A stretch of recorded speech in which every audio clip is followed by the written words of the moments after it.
Good afternoon, and welcome to Washington Post Live. I'm Juliet Eilprin, Deputy Climate and Environment Editor here at the Washington Post. Thanks so much for joining us today for two conversations about energy efficiency. My first guests are joining me to talk about energy efficiency in buildings, which account for the most significant portion of carbon emissions worldwide. We've got Donnel Baird from Block Power and Jason McLennan from McLennan Design. Welcome to you both. Glad to be Glad here. Excellent. Okay. Jason, I'd like to start with you. Where did your idea for creating buildings that are positive for the environment instead of a drain on the environment come from? Well, I've been a long time believer that we need to change how we design and build everything. I learned at an early young age that we need to do things differently. So my entire career has been based around green building. I have been doing this from way before it was cool. And I've been delighted to have worked on now many of the greenest buildings in the Sure, world sorry, that and are, I can't hear anything. not sure why. Can you hear me now?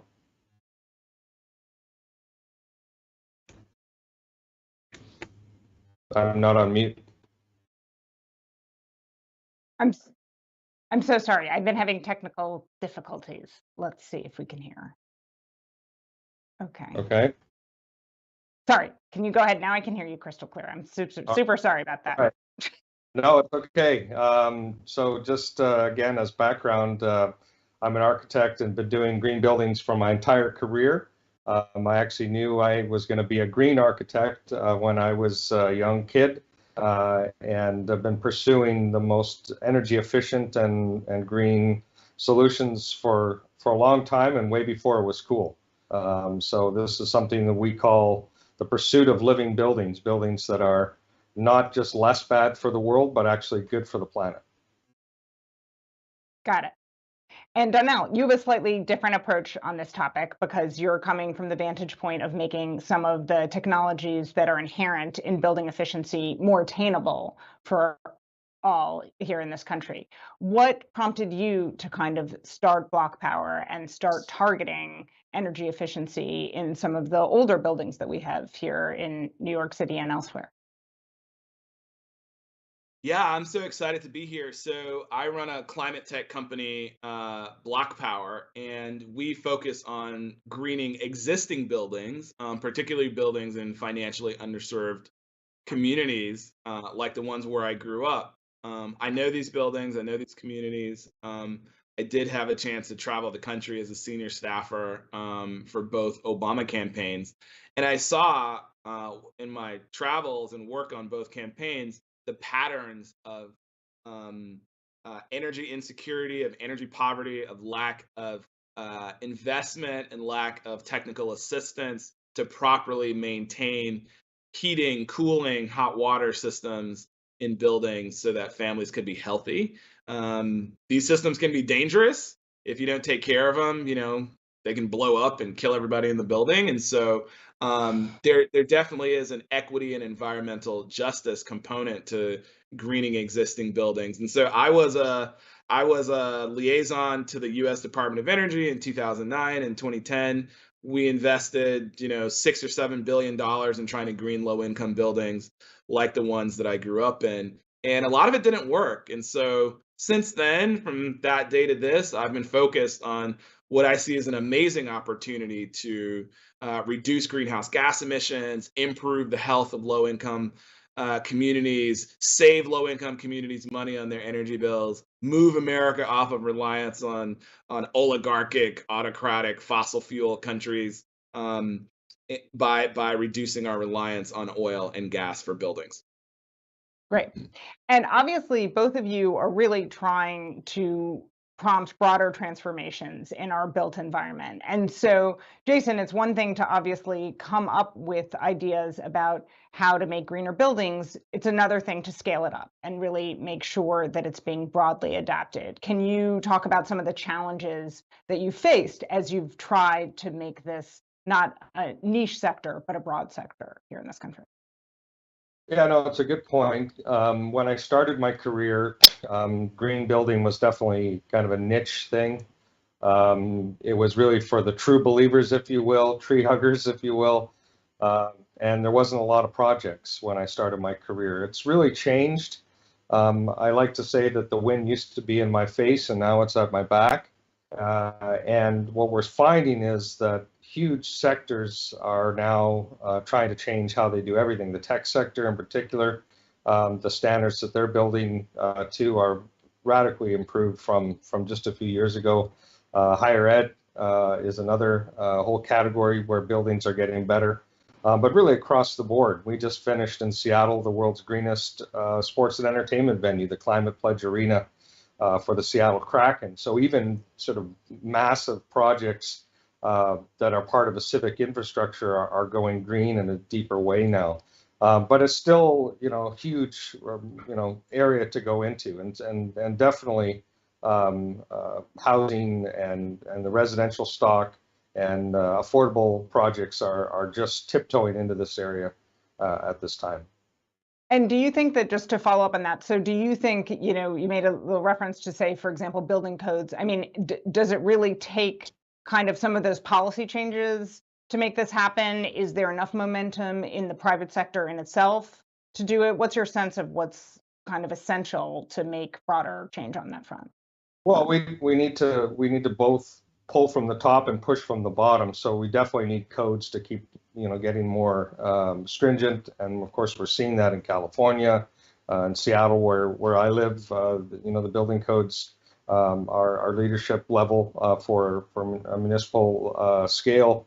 But we need to go beyond codes. Codes are really the worst allowed by law when you think about it. So we can raise the bottom. But we also need to have aspirational projects and examples, and we need corporate leadership and private leadership to build better buildings. And we need to go way beyond code compliance if we're going to tackle climate change. Got it. And Donnel, so, buildings are obviously are inherently these permanent structures, which by some estimates, a commercial building can last for 60 years. Obviously, big apartment buildings, you have some of these challenges. So when you look at what has been some of both the obstacles that you've encountered in making some of these older buildings green or greener, and in terms of how you've been able to get beyond that, what's been your experience on that front? Yeah, so we are based in New York City and Brooklyn, and I mean, we have projects where the buildings are 100 years old, 150 years old. The energy system is 60 years old, so quite geriatric. Um, we had a project where there's a 150-year-old Catholic school where the heating system was a coal burning system, and you would like shovel coal in the basement. There'd be like a pile of coal in the corner, and you have a shovel, and then you throw it into the coal furnace, and that's how the building was heated. Yeah. And then like 30, 40 years ago, someone came in and said, coal, that's horrible. And then they shifted from coal to like burning oil. And so like a Right. giant truck pulls up and pumps oil into the basement, and then you burn that oil to produce heat or hot water year round. And all of the pollution that emerges and smog from burning that oil for hot water every day in that school is released into the school and into the cafeteria and into the surrounding community. And so these are some of the challenges and opportunities. Obviously, when you're dealing with very old buildings, you run into asbestos, you run into lead and mold. And so we actually have to train workers on hazardous materials mitigation in order to navigate these projects. We're very excited about a new project that we're launching where we're going to decarbonize 100% of the buildings in a whole city. And so we're going to take a whole city, all of the buildings off of fossil fuels. We're going to move them off of oil, move them off of gas, and make them 100% electric. And so every building in the city of Ithaca is going to become a green building. We have 7 years to accomplish this, but hopefully we'll get it done in 4. And we look forward to hopefully inspiring other cities around the country and around the world to decarbonize all of their existing buildings as well. And I know that a key part of what you're doing, Donnel, is you are often pitching this as an investment opportunity, right? I mean, sometimes you're talking to private investors. Obviously, you talk to the federal government to get them to give grants, right? You skipped a class to be able to go talk to DOE to help launch this off the ground. Can you talk about to what extent has the climate changed from that? Especially, obviously, we're having some economic challenges right now. How have you been able to make that pitch, and have you gotten a sense of whether it's become easier or more complicated in time as you've been trying to broaden the reach for block power? Yeah, it's interesting. We have seen a bunch of momentum, as has been mentioned by my colleague here in the green buildings industry, and you do see major initiatives from the Biden-Harris team and their administration focusing on greening buildings across America and scaling up energy efficiency.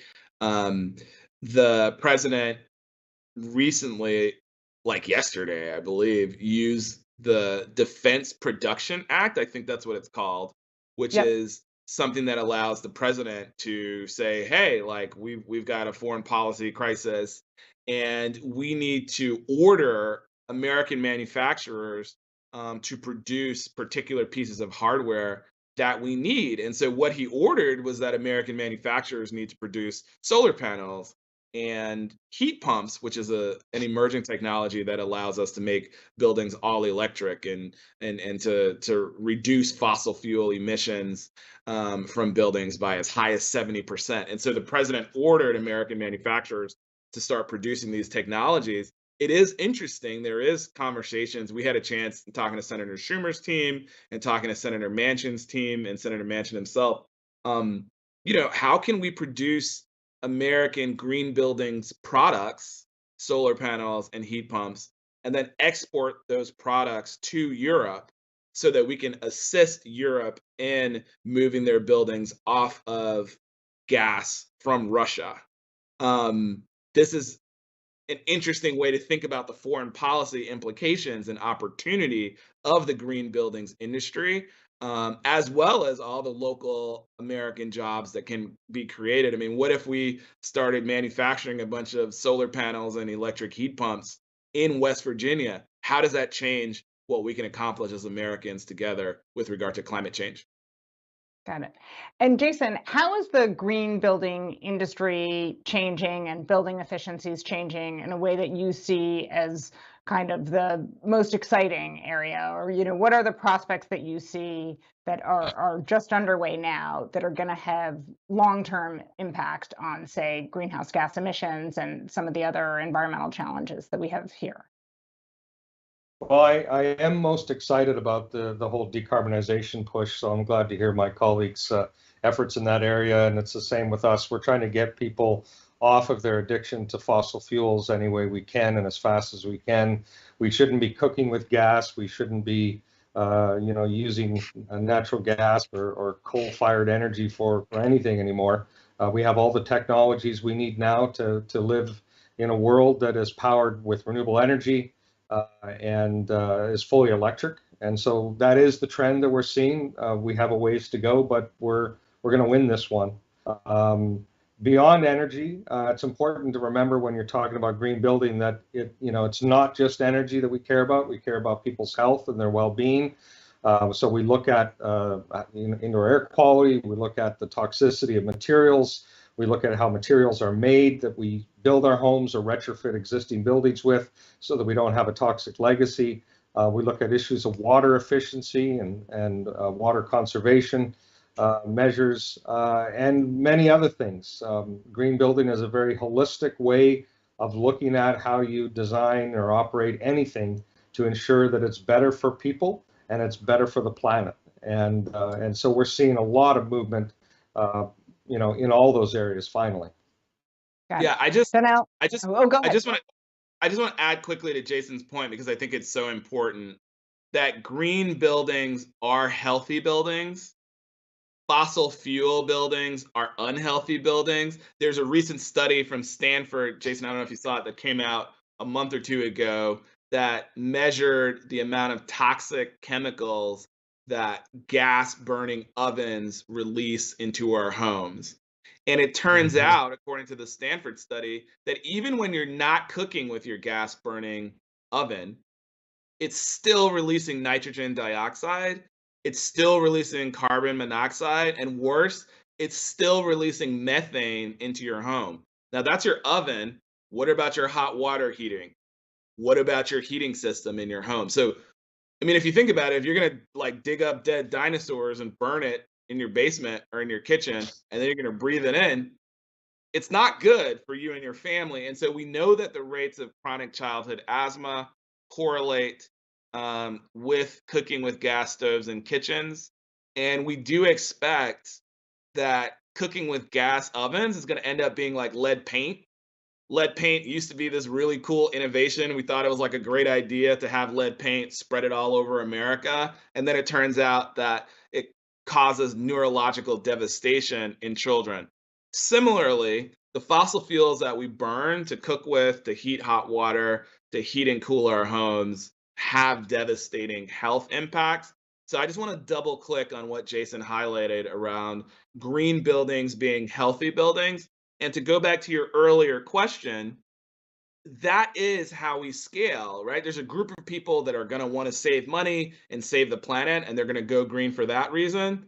But as a young parent, I have a 2-month-old baby. Like, I would do anything to make sure that the air that she was breathing is healthy when she's 40, but also now. And so if I can get rid of my fossil fuel appliances in my home and ensure my newborn's health, I and all parents are going to take all steps to do that. And I think that health piece is very important.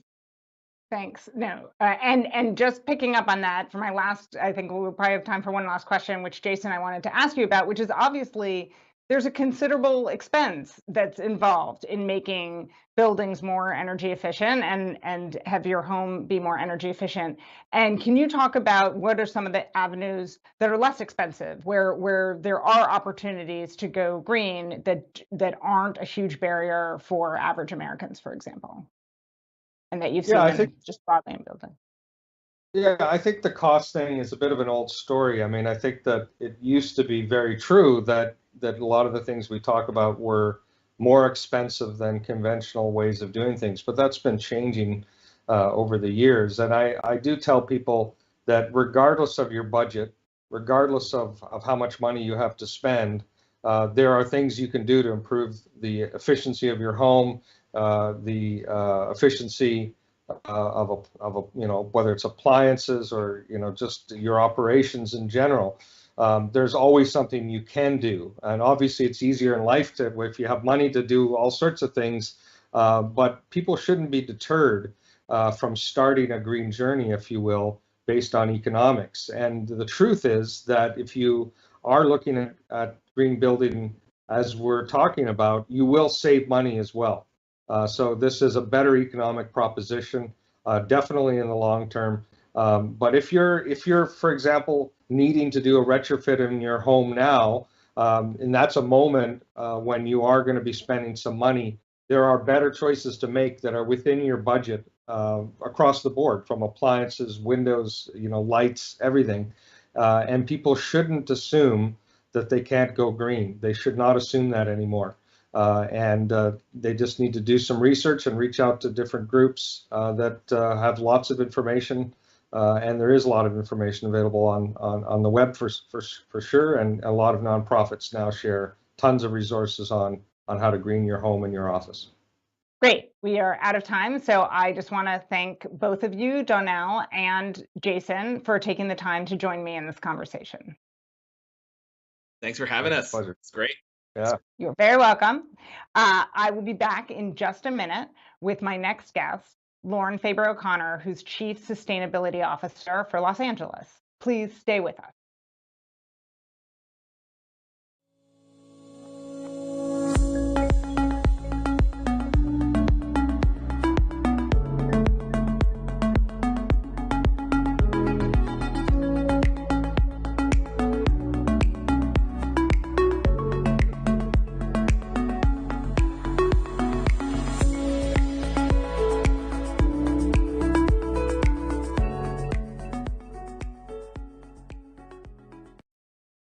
I'm Brian Borzakowski, a business journalist and founder of All Caps Content, and I'm here with Ramya Ravichandar, Vice President of Sustainability Products at JLL Technologies, which is a division of JLL, a real estate leader that's focused on building and investing in commercial real estate technology. We're going to talk about how smart buildings and commercial real estate tech are reducing the sector's and the planet's carbon footprint. Ramya, thanks for being here. Pleasure. So buildings account for 40% of global carbon emissions. As investors increasingly pressure corporations on climate action, how is commercial real estate evolving? Well, Brian, I have good news and bad news for you. It is true that buildings are estimated by the World Green Building Council to account for at least 40% of global carbon emissions. But in a recent JLL report on decarbonizing cities and real estate, this percentage was much higher. It was based on audits across 32 global cities, where we found that the contribution to carbon emissions was 60%. And in some cases, it was upwards of 70% in key business centers like London, Tokyo, DC, New York, and others.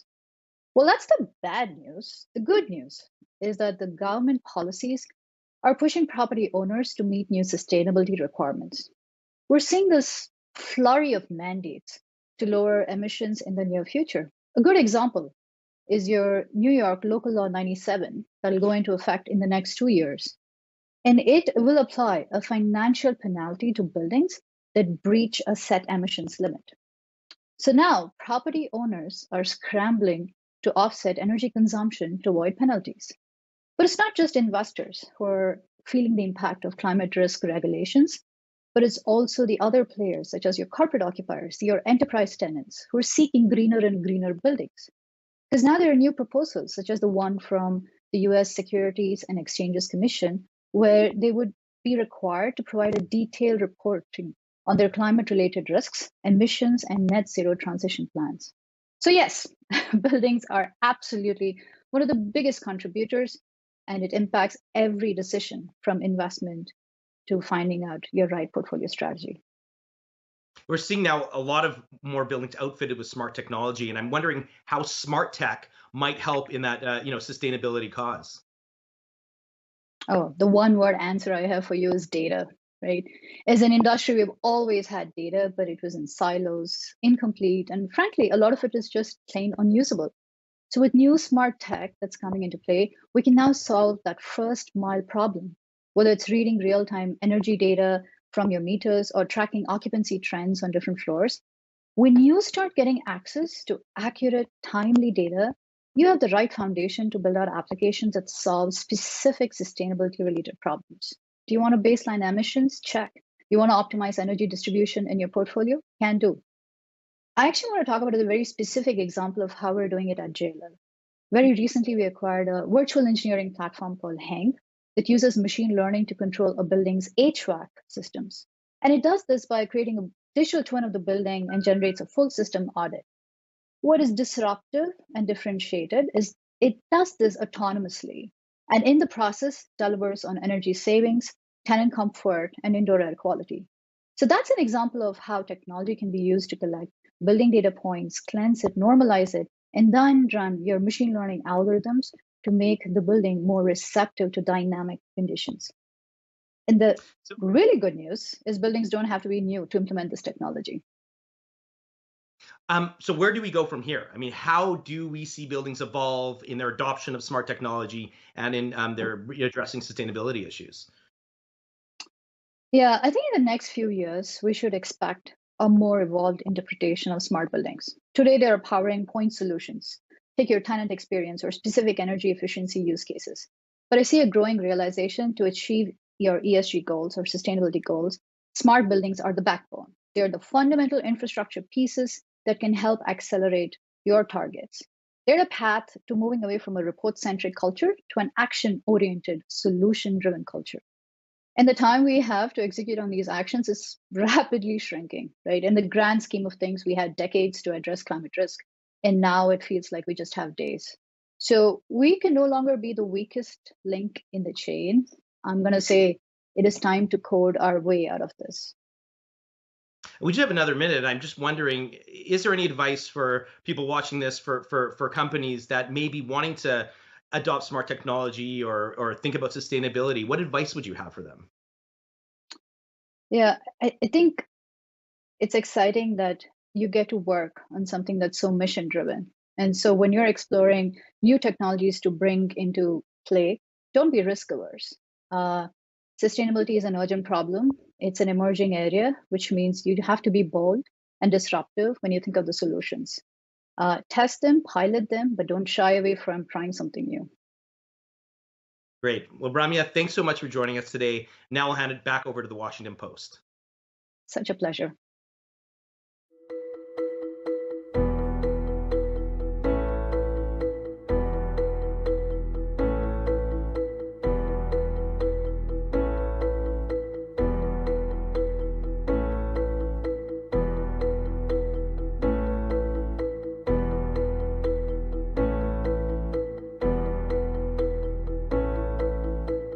Climate change is an urgent crisis that demands leadership.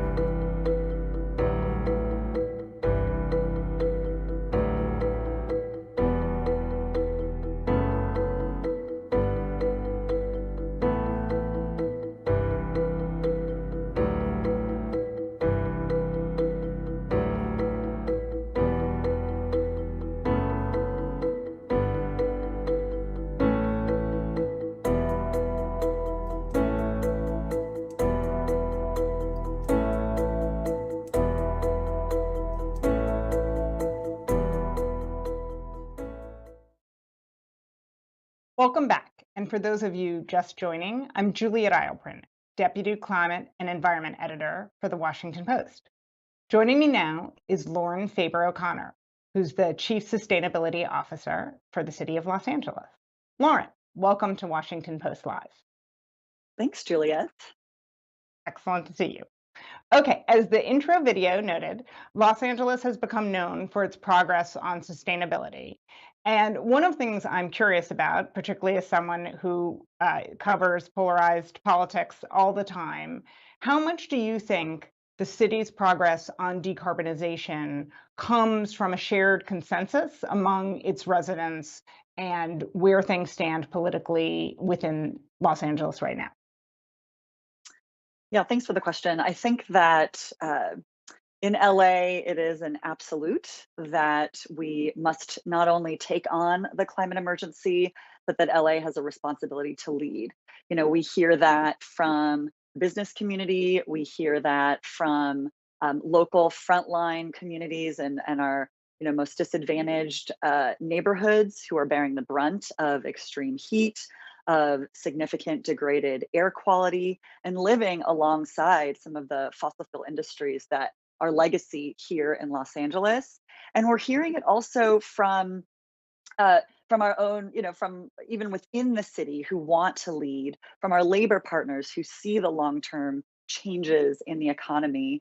And so not only do we have the opportunity to lead in Los Angeles, but as the owner and operator of the largest municipal electric and water utility in the country, as the owner and operator of the busiest port in the Western Hemisphere, the owner and operator of the maybe third busiest airport in the country, we actually must show the rest of the world and have the opportunity to show the rest of the world how it can be done. Got it. And tying back to my earlier conversation with Donnel and Jason, when we were talking about obviously what's going on with buildings and how they're such a major source of emissions, one of the things that LA and you and your team are doing right now, right, is looking at what is your decarbonization plan for buildings in the city. Could you talk through what those designs look like, kind of how do you get to total decarbonization when you're looking at that sector? Yeah, buildings are an incredibly important part of the overall mix. In 2019, Mayor Garcetti set out LA's Green New Deal, which is really one of the first times that a mega city has been able to put forward a plan that demonstrates how to uphold the Paris Agreement, how to really set a trajectory for our emissions reduction that stays within the bounds of meeting the 1.5 degrees Celsius threshold for global warming. And buildings, as was described in that panel before, and I had a chance to listen to it, play an extremely important role. As was discussed in LA, buildings account for the largest source of carbon emissions in the city, over 40% of the emissions. And buildings play such an important kind of simultaneous role to our work to decarbonizing the electricity grid. So in LA, we really boil it down to what we call the 5 zeros: a zero carbon grid, zero carbon buildings, zero carbon transportation, zero waste, and zero wasted water. And those energy sectors, so the electricity grid, transportation, and buildings, they really work hand in hand.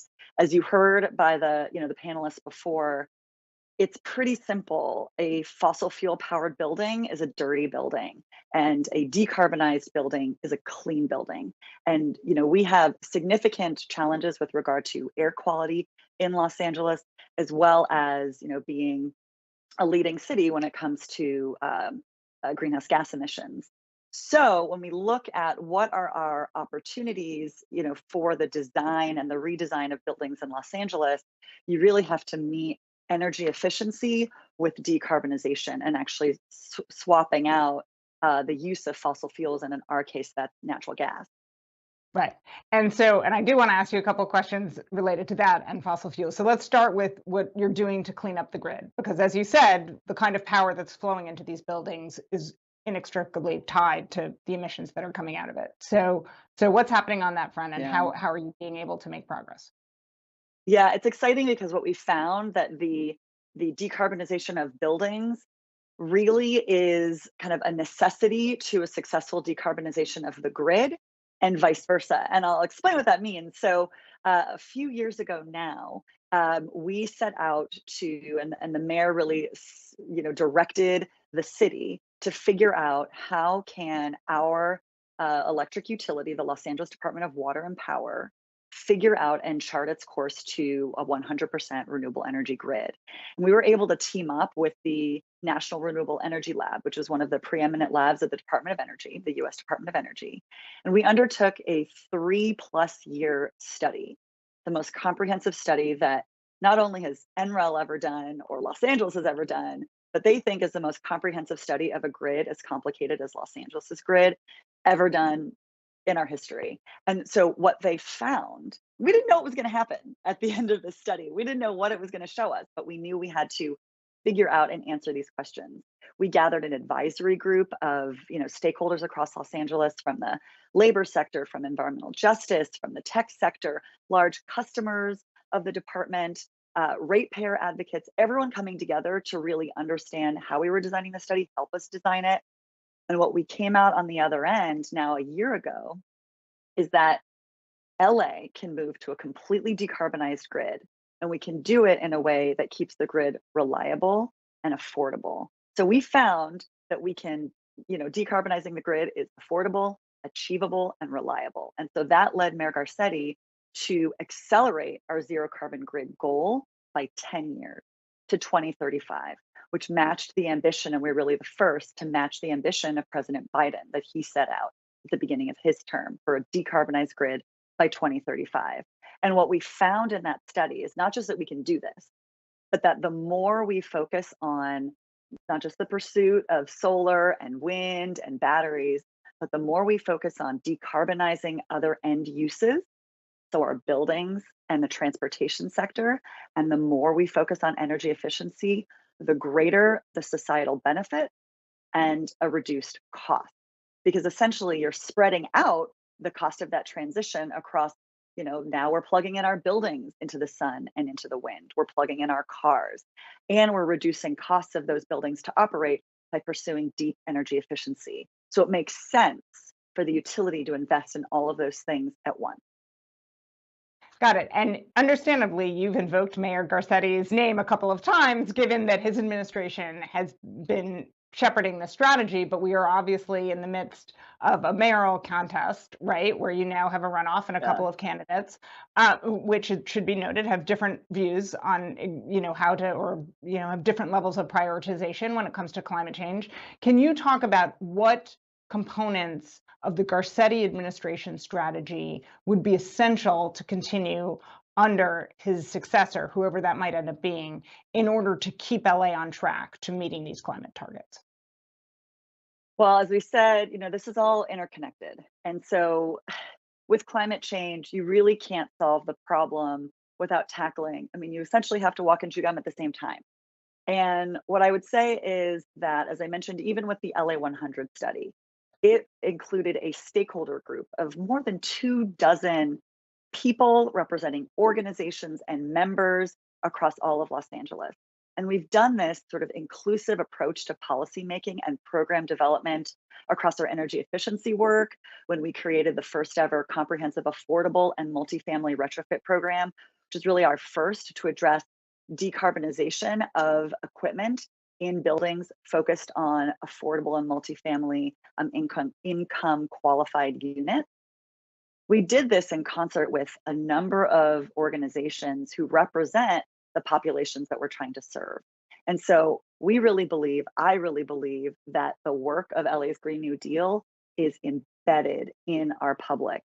The public will hold our elected officials, whether that's city council, a mayor, and whether that's the appointed general managers of our city departments. They will hold everyone accountable. And also what we've done is we have embedded these policies and these programs across the city. This is not something that sits with any one mayor or any one city council office. This is really the work embedded in our utility, in our port, in our Department of Transportation, in our Department of Building and Safety, where right now in real time, they're working on new building codes to achieve the decarbonization goals that we've set out. So all of these things really, I believe, have staying power and have the support from the public in order to gain and maintain support from our elected officials. Got it. And Lauren, you just mentioned the port. So I have to ask, given that in 2020, you had more bad air days than you had in the last 23 years, what are you doing to fix that issue, which has obviously been a tremendous challenge in, when we've seen, the shipping and the challenges in this pandemic? I mean, air quality is another incredibly interconnected challenge. Los Angeles has the worst air quality in the country, centered in the area around the port. So we know that we have a significant responsibility and we're not shying away from it. Now, there are times where we can do all the things in the world to clean up our air, and then we have a massive wildfire, whether it's in Southern California, Northern California, or other parts of the West that blow into the city. And we saw that happening in 2020. Days where I would look out here in my home, look out in the window, and it was just orange skies. Felt like you were on planet Mars. And so we, again, have to tackle all of these issues. We have to prepare ourselves and really take on the challenge of climate change in every corner of our capabilities across the economy. When it comes to the port, we have not shied away from this problem, whether that's dealing with our ships, our trucks, our cargo handling equipment, the equipment that are actually on the docks moving the cargo itself. We've set out extremely ambitious goals to decarbonize on-dock equipment by 2030 and all the 10,000 plus trucks operating at the port, those large semis, by 2035. We did that in 2016. And now just in 2020, I believe it was, Governor Newsom followed suit and made that the law of the land in the state of California. So another way where Los Angeles is really the tip of the spear. We have spent tens of millions of dollars and are investing more to transition that technology, to push the technology of zero emission trucks. We're not waiting for a bridge of natural gas trucks, which we're, still aren't here in any massive proportions. We have said, no, we are moving to zero emission vehicles, and our port is behind us all the way. We have now set in place a clean truck fund rate that is raising funds every time a dirty truck comes in and out of the port, is raising funds that we are then putting back into investing in and helping drivers transition into zero emission vehicles, as well as deploying the supporting electrical infrastructure, or it could be green hydrogen, where we've demonstrated both technologies at the port in order for that zero emission transition. We are investing those funds. The state is providing funds, and we've really been engaging with the federal government to also provide those funds. And another question about electric vehicles, as you're talking about zero emission vehicles. Clearly, this has been, as you mentioned, a real focus. I know I was just talking just last week with Matt Peterson, who obviously does a lot of innovation in LA, about kind of, again, as we were talking about earlier in this conversation, how do you broaden the, you take things from being a niche, more elite way of purchasing something to a broader sense. He was talking about pilot programs in public housing and ride sharing, where it was giving a sense of making it easier for folks to use on a short period electric vehicles and get a sense of what their driving patterns are. Can you talk about how you're working to broaden the scale and make sure that as many Angelinos as possible can take advantage of something like electric vehicles? Absolutely. Yeah, we have to move and transition our vehicle fleet, whether that's the light duty passenger vehicles, as you say, and the trucks and the vans, over to zero emission versions. Now, when it comes to helping everyone transition into an electric vehicle, we are doing a number of things. The Los Angeles Department of Water and Power provides a used EV rebate. So not for the charger, for the actual vehicle itself. Provides $1,500 for if you buy a used EV, and if you're low income qualified, it actually goes up to $3,500. And we also are paying for the cost of installing chargers, whether that's residential or commercial. We have more commercially deployed chargers in the city than any city in the United States. Over 18,000. We blew past our 10,000 chargers by 2021 goal. We're now at over 18,000.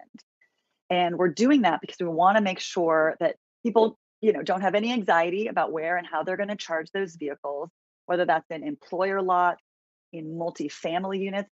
LA is a renter city, so we know we have to put EV chargers in multi-family dwellings or right by them. So big focus there. And that's where we've really seen the proliferation, because whether that's the Los Angeles Department of Water and Power or the third parties that are also installing chargers, they see that that's where they can get the most utilization, and they're really fulfilling a need. So we've gone hard on those areas. But also single family residential, we basically cover the cost of doing that installation and buying the technology itself. So we've really been able to support that and focus on ensuring that we can build out that infrastructure, and we are building out that infrastructure in disadvantaged communities. Even if in the near term they may have lower utilization, we want to overcome those barriers and set that very clear signal for everyone to be able to transition. But even if you're not getting into your own vehicle, you don't have to own an electric vehicle in order to benefit from having the availability of these vehicles. We have deployed a program called Blue LA. It started off as a pilot. From funding that we received from the California Air Resources Board, which came from the state's cap and trade program back in 2015. And we launched it a couple years later, which is the first in the nation zero emission car sharing program designed to serve low income communities. And when we mean serving low income communities, we mean siting the vehicles and the stations in those communities, setting price points and membership levels where low-income members can become part of the program.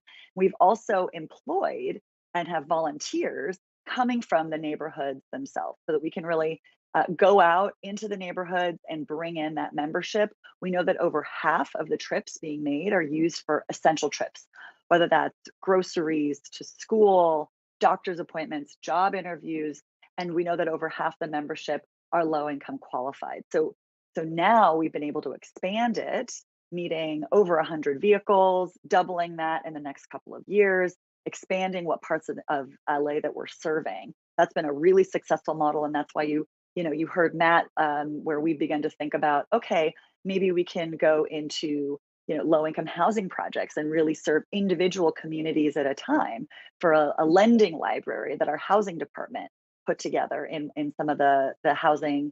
Public housing that they serve. So we're doing those kinds of programs as well. Great. And Lauren, we're almost out of time, but I did want to ask briefly about water because obviously climate is affecting LA as well. My colleague Josh Partlow has been writing about, the end to outdoor, restrictions on watering your lawn. Can you talk a little about what you're doing to improve water efficiency and that real quickly? That would be great. You're right. Huge challenge for the city, huge challenge for the state, huge challenge for the West. In LA, we're really addressing water through a multi-pronged approach. There's conservation, there's stormwater capture, so building out green infrastructure in the city. So when it does rain, we can capture that and store it in our underground reservoirs, as well as water recycling. So the mayor is committed to basically losing no water to the ocean by 2035, and we'll completely recycle and beneficially reuse all of our wastewater. On the conservation side, it's made headlines of late that in the state of California, we are reducing the amount of outdoor watering that we are allowed. The city of Los Angeles is already 50% more water efficient than the rest of the state. And so we have now moved to 2 days a week of outdoor watering, and we'll see.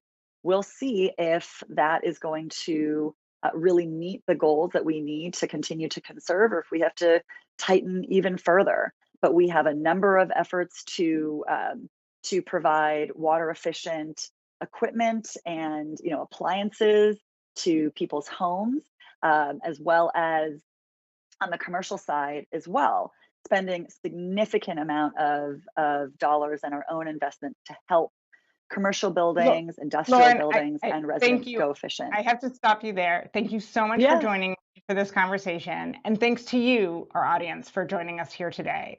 I'm Juliet Eilprin, and to find out more about what we have coming up, please go to WashingtonPostLive.com to learn more and sign up. Thank you.